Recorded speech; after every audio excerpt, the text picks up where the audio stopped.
is a novelist, short story writer, a poet, a playwright, a biographer, and also a teacher of literature. His novel, The Boyfriend, was quite well acclaimed and published by Penguin, and is soon going to be made into a film. His latest novel is Lady Lolita's Lover. He has also co-translated transgender activist Lakshmi Tripathi's autobiography titled Me Hijra, Me Lakshmi. He's also got to his credit a book of poems, slideshow, a biography on Nissim Ezekiel, published by Viking, a collection of short stories called One Day I Locked My Flat in Soul City, quite an enigmatic title, by HarperCollins, a novel titled Hostel Room 131, and a collection of interviews, 21 queer interviews titled Whistling in the Dark. We have with us Nandita Haksar, who actually needs no introduction. She's come to Goa many times. We have had the pleasure of listening to her speak, and she's synonymous with human rights. She's a campaigner for human rights, a teacher, a writer. Published books include Demystification of Law for Women, Framing Gilani Hanging Afzal, Patriotism in the Time of Terror, Rogue Agent, How India's Military Intelligence Betrayed the Burmese Resistance, The Judgment That Never Came, Army Rule in Northeast India, The ABC of Naga Culture and Civilization, Across the Chicken Neck, Travels in Northeast Asia, and The Many Faces of Kashmir Nationalism from the Cold War to the present times. Nandita's latest book, which will be out soon, is Framed as a Terrorist, about a young man who spent around 14 years incarcerated on false charges of bomb blast. I think a good number of bomb blast cases were framed against him. He was eventually proved innocent. And if you have seen these very talented street performers there, they have come on the request of Nandita, who is also campaigning for street performers as an intangible cultural heritage of India, and to support their rights for busking, to perform on the streets without being thrown in by the municipal authorities, which we see happening very often. So the gentleman who has brought this troupe is Shamuddin Khan from Delhi. And of course, our very own Jason Fernandes.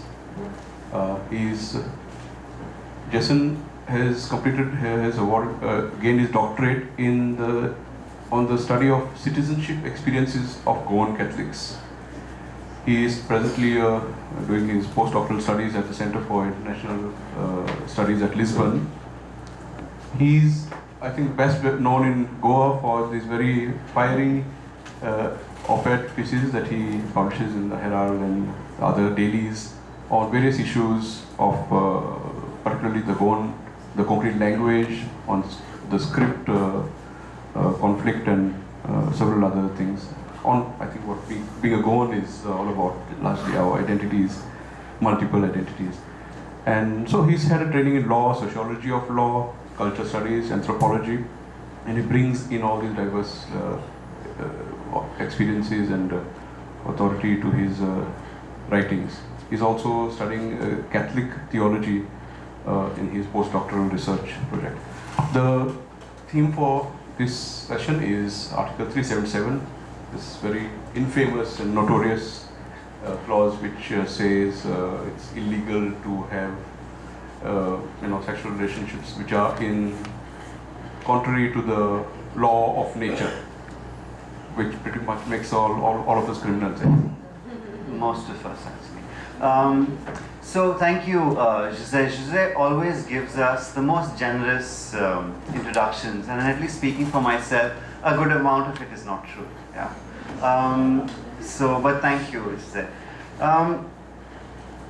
I think the first thing that we need to just kind of put on the floor, as it were, is we're not here about Article 377. I'm sure if there are a number of people who think Article 370 is Kashmir, we're not discussing Kashmir. Yeah? In fact, the reference is to Section 377 of the Indian Penal Code, which, as Zay rightly pointed out, criminalizes sexual activity against the order of nature. 377 has gained a huge amount of attention, largely because it has been identified as the section that criminalizes same-sex activity in India, right? The reference to the roadblock is, I'm very bad with dates, so forgive me. But at some point, some years ago, the Delhi High Court, which had a case before it challenging the constitutionality of 377, read down 377. To read down is to say that, we're not saying that we're striking it off from the record books, but we're saying that 377 cannot apply to consensual sexual activity between two adults. If you're an adult, consent. Umbraged by this reading down, the issue was escalated up to the Supreme Court, where the Supreme Court, in its wisdom, decided that no, the reading down of the Delhi High Court was wrong, and essentially this issue should be taken up by the courts. By the legislature. Yeah. Which is where we are. This is the roadblock that the title refers to. And having given this kind of a brief introduction, I will pass the microphone on to Raj for his opinion.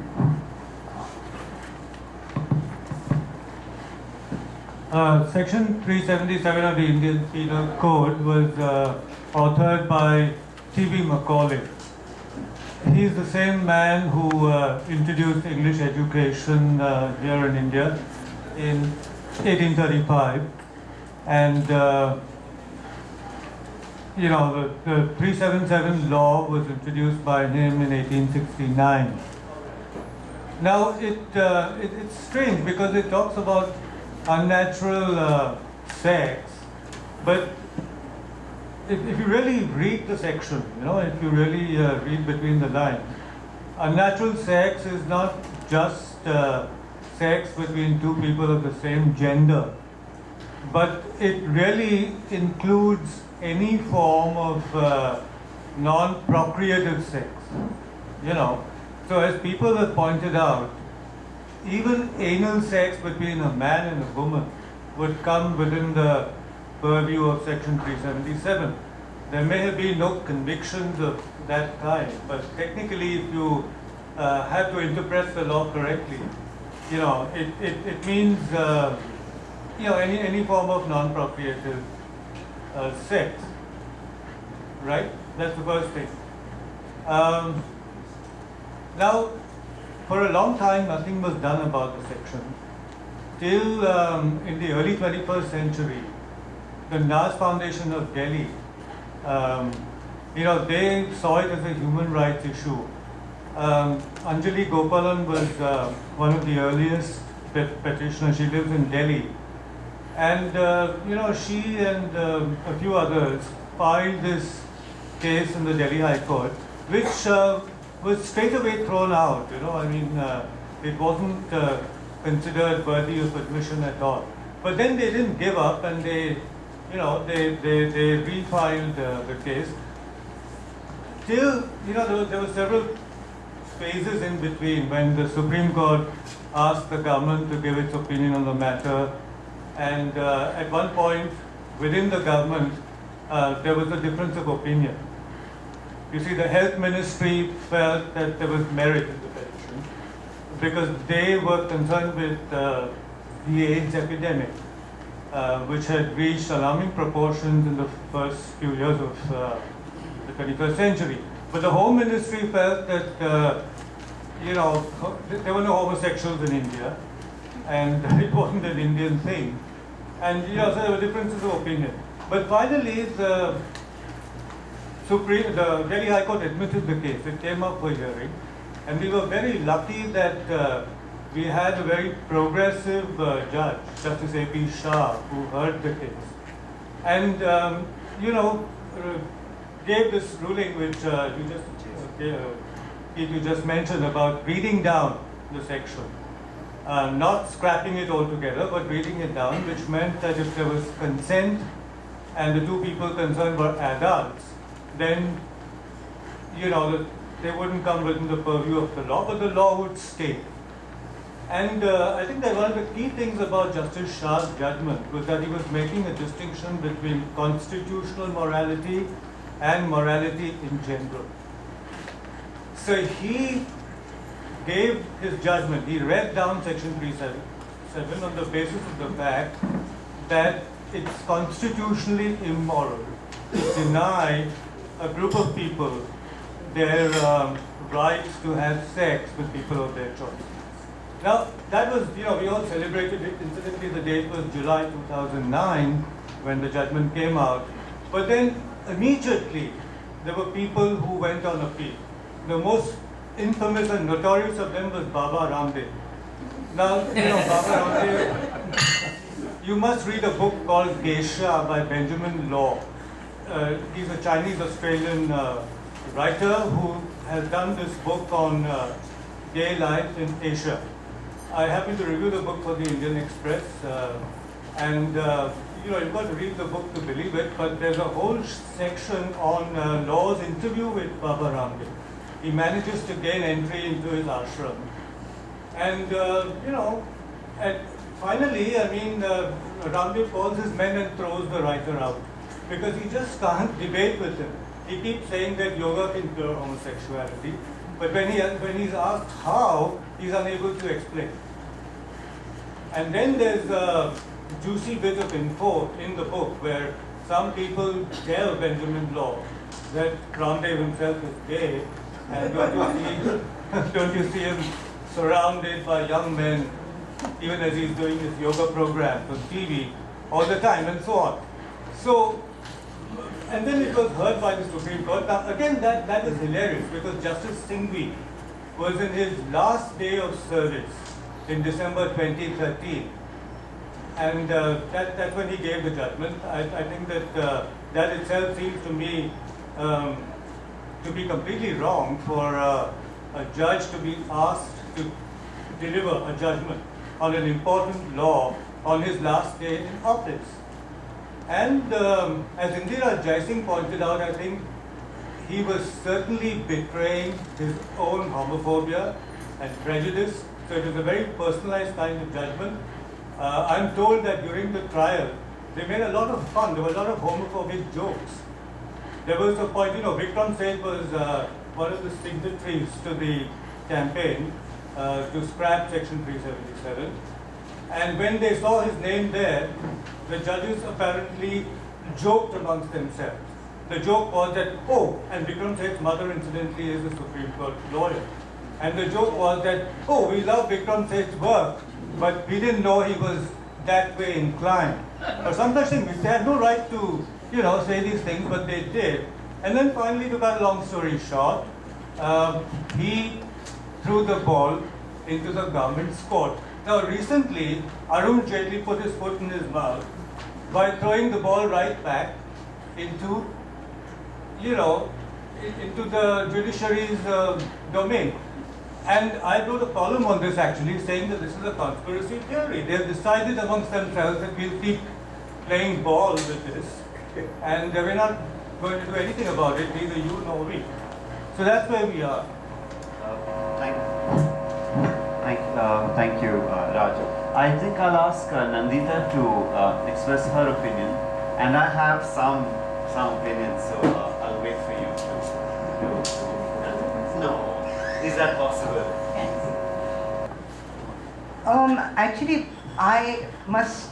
Someone asked me before coming in that why have you been called for this session? And I must confess. Homosexual Well, no, you're making the joke. I'm not. And then I sort of was wondering what is it, because you know, I deal with Kashmiri terrorists and people in jail, and probably all of them are homophobic. So I just thought of it, and I've been thinking ever since I've been put, and I thought it was Jason's idea, but it wasn't, at least he says it wasn't. So I am actually grateful that I've been made to think on this topic. And as a human rights lawyer and a human rights teacher, of course I have been faced with various questions, but I've sidestepped them. They're inconvenient actually. Inconvenient personally speaking. But after having a long discussion, and I had a student from Nalsar who said, "Ma'am, you must go and say all these things to them." So I must tell you what she has to say, but let me have the thoughts that I have. I have no doubts about the point that 377 and about the fact that it any criminalization of human behavior and on human rights violations, I have no doubts. My doubts have been of the movement itself. And that is that I feel, as a human rights activist or lawyer, and as a feminist, I feel that all these movements have become, part like identity politics, divided the human rights movement. We never talk across to people from other movements. And that, I think, is a very important. And then I read a small email someone had sent me on some other occasion, is that this year, that was November, I think, the Delhi Pride parade, there a lot of people felt that they needed to connect to other issues. Because if you're talking about discrimination in one area, then what about, like women's, now for instance, we had all this about the rape of Jyoti. Then there was another issue on which some Dalit issue, then they say, oh, that's Dalit issue, we don't go for the demonstration. So my question, rather than any thoughts, I mean, is that how do you make alliances? And how far do you think that identity politics has divided us? And what is the need for making alliances? And on what basis? That's one question. The second question, which has been very seriously worrying me, and which I think I was asked on the day of when my Kashmir book was released, that is Many Faces of Kashmiri Nationalism, is that what did I think about gay rights in that context? And I feel that one of the things which really worries me about gay rights or women's rights is the way that imperialism, and sorry for this old-fashioned word, I don't know any other word, substitute word, but the West, the Americans, the West, use these rights. They appropriate these rights to undermine other political movements. So how do we face this? It's a very, for instance, let me give you a very extreme case of Malala. Now Malala, please, I hope you will understand that it is not just a case that I'm saying that, Malala should have kept quiet, or the fact that what Taliban did was in any way remotely justifiable, rationalized. That is not my point. But why was she given the Nobel Prize? The politics of the Nobel Prize given to Malala. Why is it that NGOs are told that if you don't take up women's rights or gay people's rights, you will not get funds? So is there a way that we can have a vision of a liberation in which this politics is also made visible? So these are the thoughts which I have, and I hope we have a discussion on them, and then I could come back again, babe. Fantastic. In fact, when Nandita asked me why am I on this panel, these were precisely my ideas. I think, see, the point of 377, I think, has been really misidentified. It has been made out into a case of the argument initially was the police used section 377 to persecute persons who are found engaging in same-sex activity in the public sphere. This was the argument, right? So boy meets boy in a park or in a train station, whatever, they find a kind of a secluded space, they're caught, or they're in a car, and this is what happens. Or this is being used to also persecute sex workers, transgender sex workers, right? And the point that struck me, and especially since when Jose made his introduction, point out the buskers, the police is enemy number one and common enemy for a number of groups, right? And in that sense, the police are the problem, right? And therefore, I think in many ways, this roadblock is actually a blessing in disguise. It opens a space now for these groups to say, let us identify who the enemy is. The enemy is not really the police, but it is the manner in which the unconstitutional, illegal, illegitimate manner in which police power is exercised. And when I say police power, it's power not merely of the police, but any organ of the state that is using its activities to police. Yeah. So I think this really is the is the enemy, and this in fact is what we should focus on. I think Jaitley has kind of. I'm glad he put his foot in his mouth, because really this is where I believe that the issue should be sorted out. The issue should be sorted out in the legislature, not in the court. Very often the courts, via this whole public interest litigation culture that developed in the 80s, was a way to skirt politics, to avoid negotiations among various groups, and to take it to the court and say, "Chalo, you, Baba, you decide." And it's become a place where middle class politics and middle class, upper caste politics takes precedence. I mean, and in many ways, the pendulum of PIL has swung towards this upper caste, middle class politics, and therefore let it go into the legislature. Let it become an issue that is debated by persons from various backgrounds, right? This is one more point I'd like to make. And finally, given that I brought up this issue of caste, I think in the manner in which arguments were mobilized against 377, it betrayed a problem with the movement, or parts of the movement, or at least the dominant voices in the movement itself, in that a lot of it was really soft Hindutva, right? One makes arguments that just, in 377 emerges from a Christian morality, which is to suggest therefore that Indian culture does not really have a problem with same-sex activity, and if we remove these are foreign accretions into the culture. So you see what's happening over here. I mean, I'm not saying these people are making it's the implication of what is being said is that basically Christians, Muslims are foreign. Their culture is foreign. These are the suggestions that are being made, and therefore I think it's a blessing that 377 has been blocked, and now we have to make a larger argument. And interestingly, this comes at a moment when even in America, people are realizing, listen, this whole focus on homosexuals, as it were, white homosexuals, there's a certain white politics to this whole 377 movement.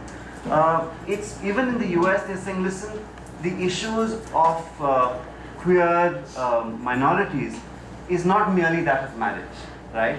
The issues are of basic income, right to shelter, and various kinds of other things which completely link up with the interests of marginalized groups in India or in South Asia. So having said that, I know that Raj wants to respond, so I'll leave the floor open for him now. You said many things. You should be addressing Jason or Pete? Jason.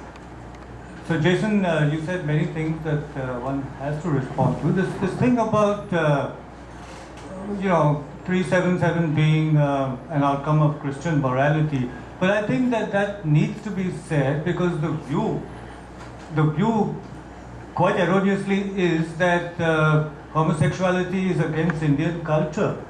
So when Ruth Vanita and others go out of their way to point out that there was no law like 377 prior to the British colonialism over here, I think that needs to be pointed out. So I wouldn't think that that's such a bad thing. And what's the other thing you said just before that? Roadblock is a blessing. Jaitley has been. Yeah, Jaitley, but then the reason I said that this is eyewash and this is a conspiracy theory is because Jaitley should have spoken to the big three in the government, starting with the Prime Minister and the Home Minister and what's his name, the BJP president. Why? And that's what some Litfest he made this statement that the court should, whenever the curative petition comes up, and I have grave doubts that it will come up, and that even if it comes up, the court will give us a favorable verdict. There was a review petition soon after the December 2013 judgment, and it wasn't even admitted, as far as I know. So why is Jaitley, why this hypocrisy? I mean, if he's in the government, I can understand members of the opposition saying such things, and actually both the Congress and the Aam Aadmi Party did say when the judgment was out, though at that time the BJP was not in power yet, that they were quite shocked by it, and maybe they would have done something. I don't know. I'm not speaking on behalf of the Congress or Aam Aadmi Party. But the BJP, I mean, Jaitley can easily, if he really believes in what he said, he could have done something about it, so he did not. Nandita, just to quickly respond to what you said, I think it's the women's groups and the Dalit groups who have, who have treated us as outcasts. The women's movement, the prominent members of the women's movement who have gone on record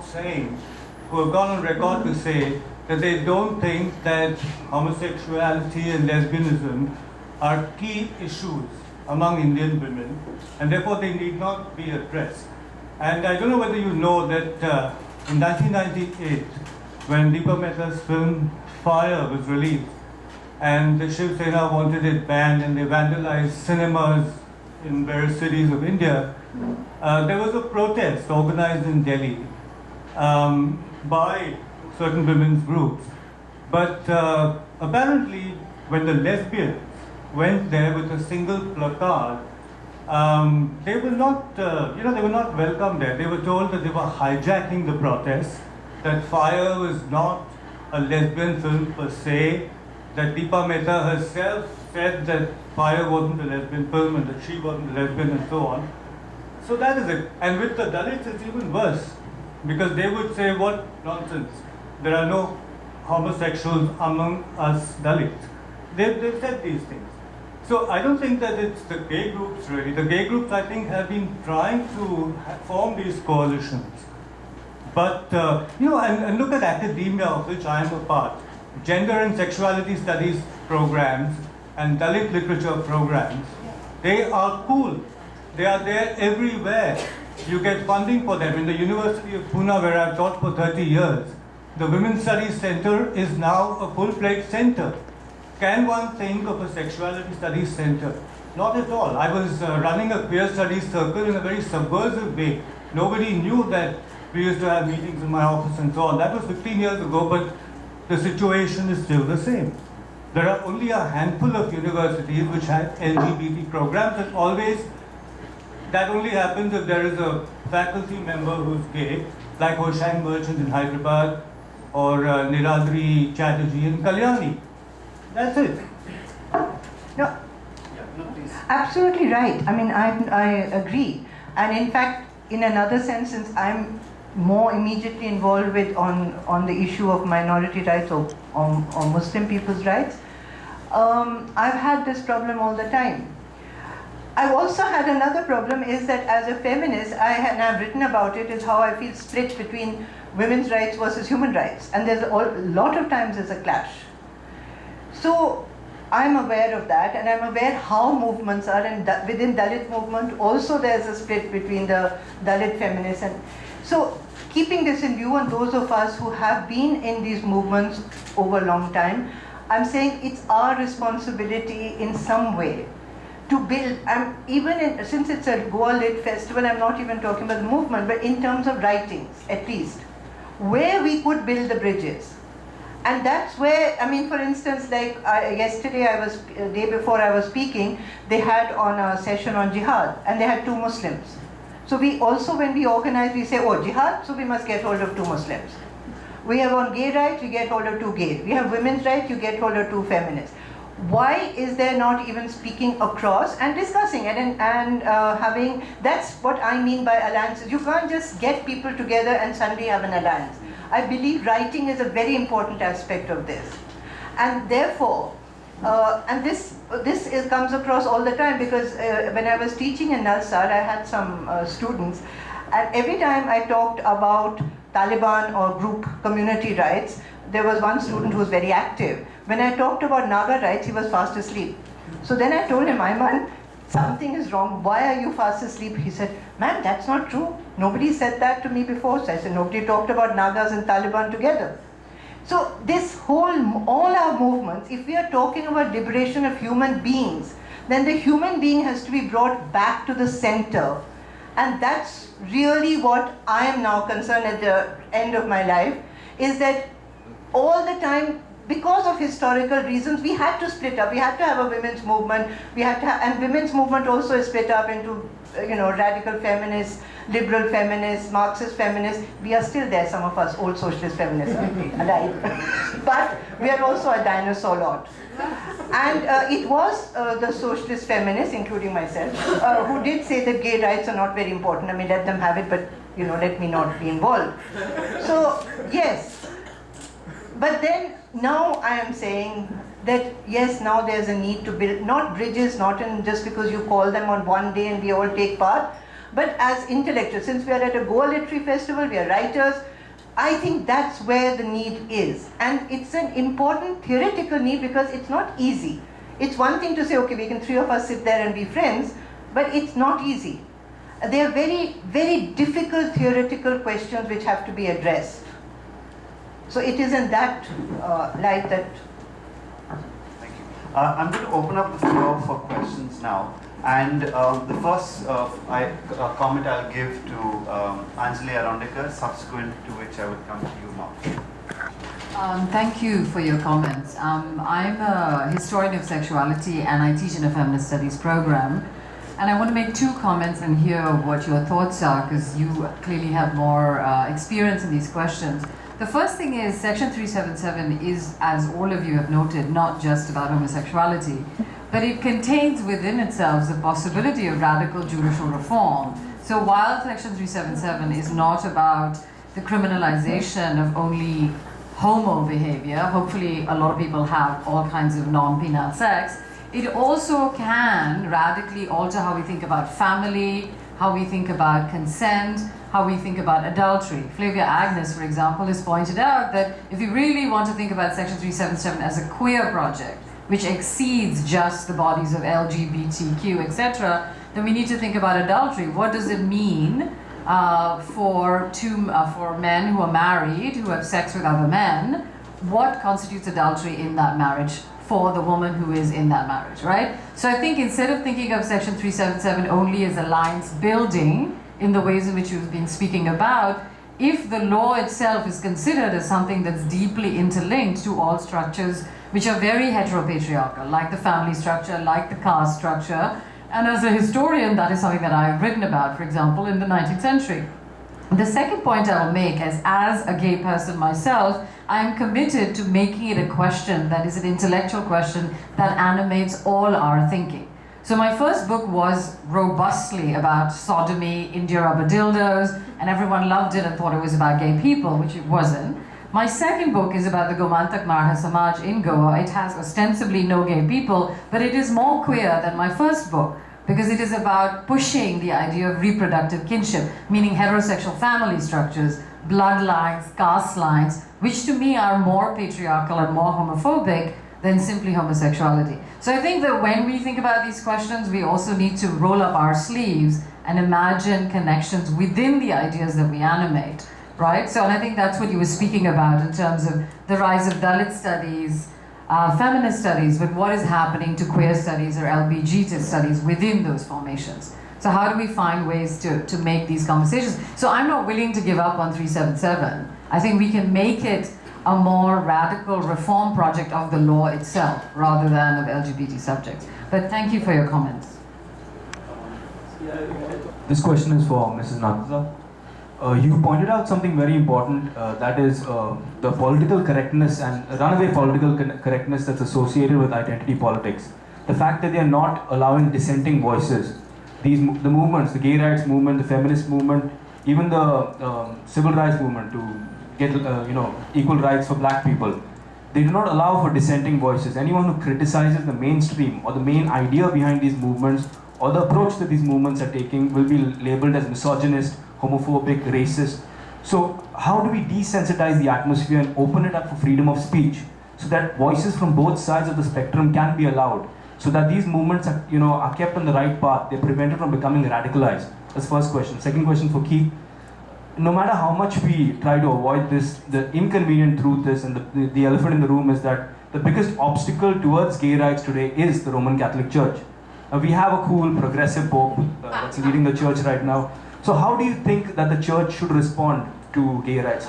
Like, shouldn't they lead the march towards, because when the church says homosexuality is wrong, they're not saying, they're not asking for violence. But there are elements out there who will translate these words into, inflicting violence and hardship upon gay people. Like about Matthew Shepard, right, in the US. So, yeah, thank you. And I'll take the last question. Okay. I'll take one question here from Ms. Sivakami, and then Ben. The transgenders, they have their special problems. Of course, they need to have sexual relations with males, but there is no compulsion on males to have relationship with them. Therefore, they are always trying to allure men towards them. But the real problem they face is, of course, you're discussing about sexuality. They don't have place to reside. Mostly the Dalits accommodate them in their bastis. And we have organized a couple of get-togethers for Dalits and transgenders, since we were not concerned about their sexuality problem, but we were concerned with other problems like housing, and they have been,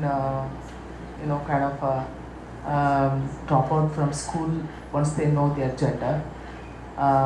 Therefore, how to accommodate them in schools and colleges, and how to find employment, because government doesn't have a quota, and also getting a passport like that. So with our effort, I think jointly, because I was the first one to raise this issue and published in our magazine, and after that the whole media took up the issue. Now the government had created a commission for them where they examining, but still the question is at large. Therefore, I think sexuality is one's personal thing, of course also political, but more than that, you give them normal conditions to live. That is my area of priority. Bene, and while the mic travels to Bene, I just want to point out that Mr. Kami is a Dalit rights activist also, and the fact that she's addressing this issue in a manner that so many persons on the within gay rights are also saying that dignity, basic dignity, right to shelter, income is important. I think clearly we have here a case of Dalits reaching out to the gay rights issue. So it's not like it's no Dalit group, no women's group is reaching out to.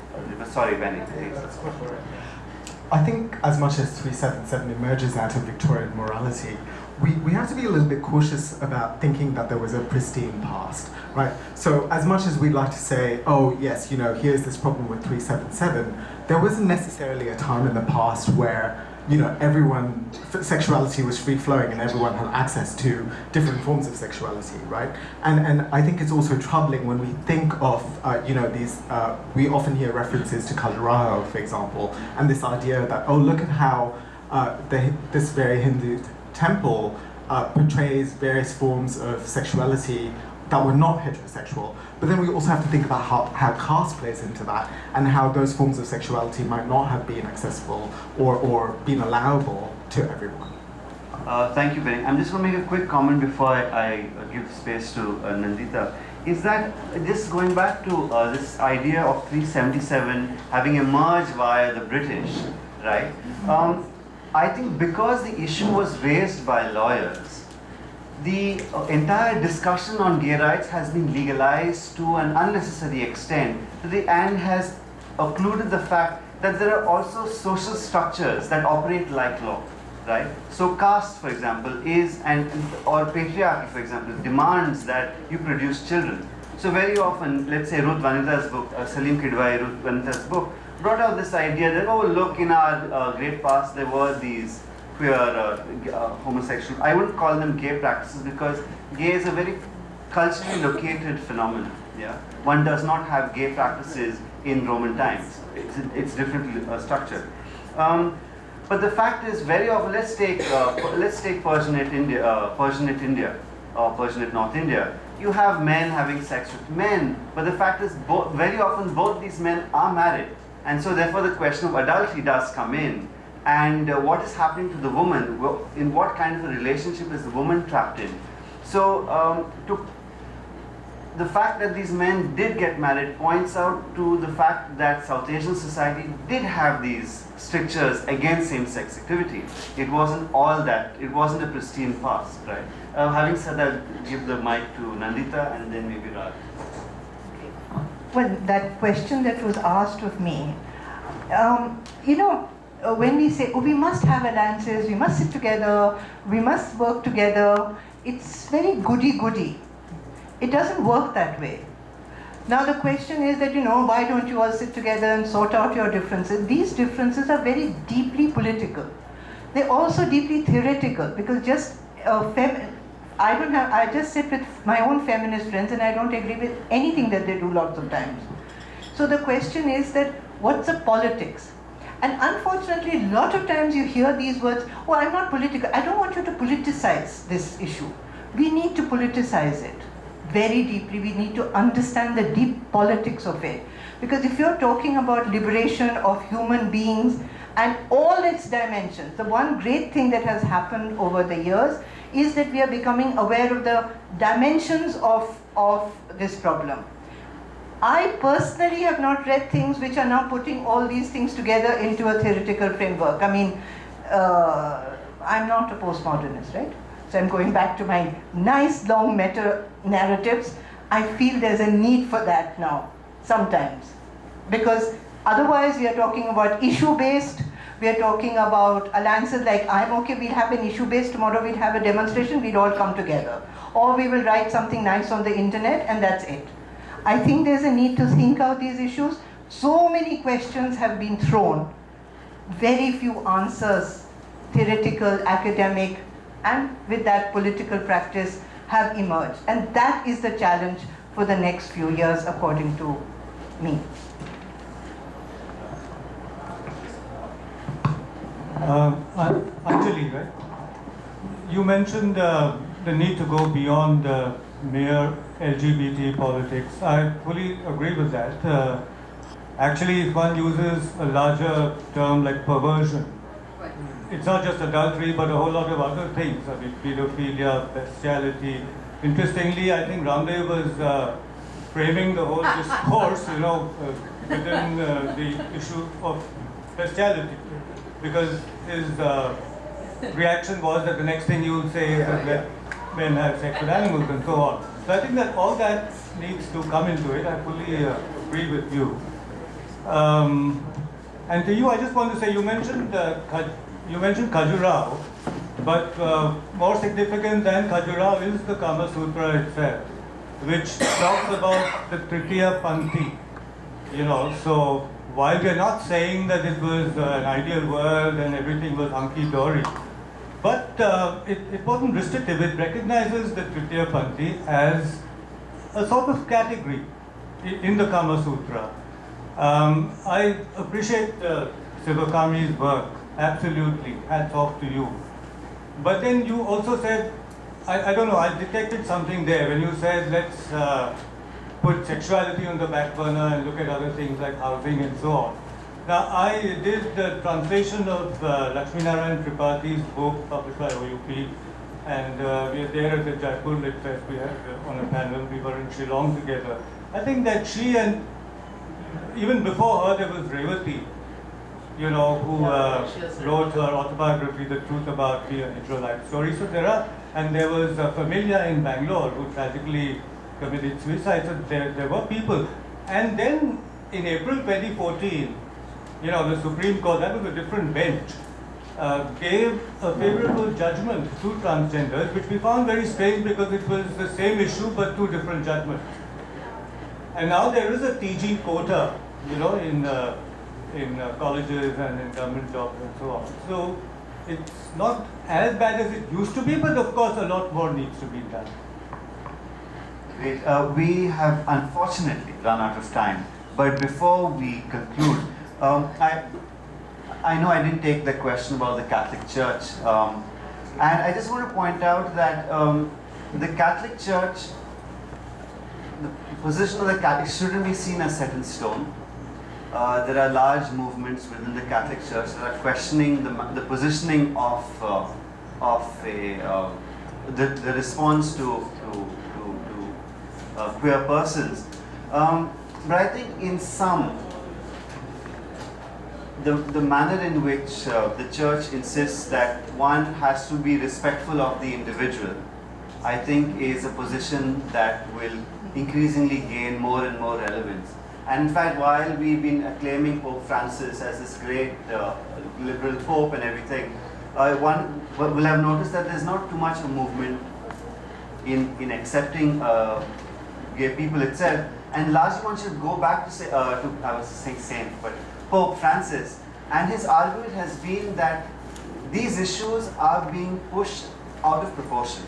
There are other issues that need to also gain our attention. And the fact that queer rights gain so much of prominence is largely because it's again being pushed by the Anglo-American or this Northern European American perspective, which is again a certain kind of racial position. It's a white position that is being pushed to make it as is the only agenda. And there are multiple agendas that the church, like every other group, needs to address. And we need to have a more balanced approach. Yeah. But having said that, I'll end. I would like to thank Nandita, like to thank Raj, and all of you who